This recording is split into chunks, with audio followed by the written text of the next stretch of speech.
இங்க பாரு மயிலு, ஆண்டவனா பார்த்து உனக்கு ஒரு குழந்தை பாக்கியத்தை கொடுத்திருக்கான். இப்ப இந்த குடும்பமே உன் பக்கம் சாஞ்சிருச்சு. இப்ப நீ இந்த வாய்ப்பை கெட்டியா பிடிச்சுக்க. எப்படியாவது இந்த குழந்தைய காரணம் காட்டியே மாப்பிள்ளையையும் முழுசா உன் பக்கம் கொண்டு வந்துடணும். இங்க பாரு, பொண்டாட்டிக்காக விழாத ஆம்பளைங்க கூட பிள்ளைங்கன்னா விழுந்துருவாங்க. நீ பயப்படுற மாதிரி எதுவுமே நடக்காது மயிலு. இந்த பாரு, உன் புருஷனும் இனிமே அவருக்கு தெரிஞ்ச விஷயத்தை எதையுமே சொல்ல மாட்டாரு. ஒருவேளை மத்தவங்களுக்கு இந்த விஷயம் ஏதாவது தெரிய வந்ததுன்னா, மத்தவங்க யாராவது சொன்னாலும் உன் புருஷன் முழுக்க முழுக்க உன் பக்கம் நிக்கிற மாதிரி நீ அவரை ஆக்கி வைக்கணும்.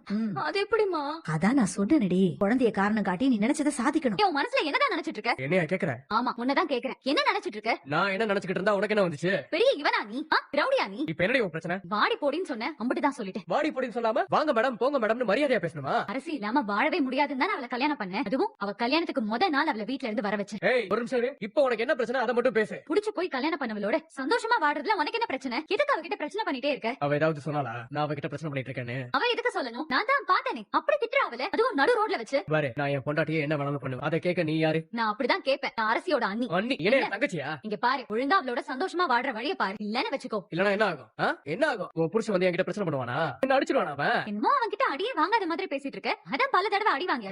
அரசியை நீ கொடுமைப்படுத்துற, அது எனக்கு தான் பிரச்சனை இல்ல முடியும். அதை நீ யோசிச்சு பாத்திருக்கியா முதல்ல? ஏய் உனக்கு என்ன பிரச்சனை வரும்? எனக்கு புரியவே இல்ல. என் தங்கச்சி உங்க அண்ணன் கொடுமைப்படுத்துறான், பதிலுக்கு நானும் உன்னை கொடுமைப்படுத்துவேன்னு கதர் கிளம்புனா என் நிலைமை என்ன ஆகும்? ஓ இதுல இப்படி ஒரு விஷயம் வர இருக்கா? இத நான் யோசிக்கவே இல்ல பாரு. ஆமா, உன்னை தவிர வேற எதை பத்தி யோசிச்சிருக்க? என்ன மேடம் எல்லாத்த பத்தியும் எல்லார பத்தியும்